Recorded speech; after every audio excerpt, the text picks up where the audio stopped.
Uwi sa pagkakaaresto ng isang high-value individual at ng kanyang kapatid ang ikinasang bypass operation ng mga operatiba ng Mati City Police Station.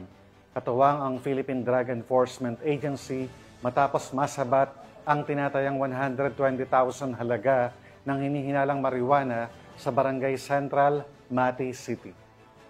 Patuloy naman na pinag-igting ng kapulisan ang kanilang kampanya laban sa ipinagbabawal na gamot upang matuldukan ang operasyon ng mga sindikato at mapanatili ang kapayapaan at kaayusan sa lalawigan.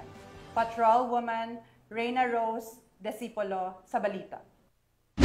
Isang matagumpay na operasyon kontra iligal na droga ang sinagawa ng mga otoridad sa Butuasan, Barangay Dahican, Mati City noong Agosto 21 na nagresulta sa pagkakaaresto ng isang high-value individual at kaniyang kapatid.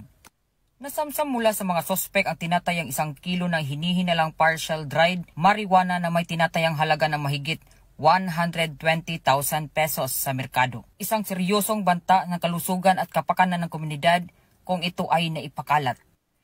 Kinilalang mga sospek na si alias Boy, 32 anyos at alias Edwin, 36 anyos.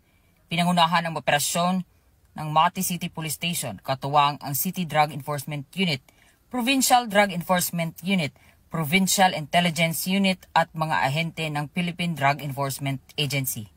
Isang undercover agent na bumili na hinihinalang marijuana mula kay Boy gamit ang markadong 200 pesos matapos ang palitan agad na dinakip ang mga sospek. Sa sinagawang body search at follow-up inspection, nakuha pa mula sa kanilang pag-iingat na isang bag, isang kahon at iba pang pakete na naglalaman ng hinihinalang marijuana, pati na rin ang isang lighter at pinaniniwala ang ginamit sa iligal na aktibidad. Ang mga sospek ay kasalukuyang nakakulong at nahaharap sa kasong paglabag sa Republic Act 9165 o ang Comprehensive Dangerous Drugs Act of 2002.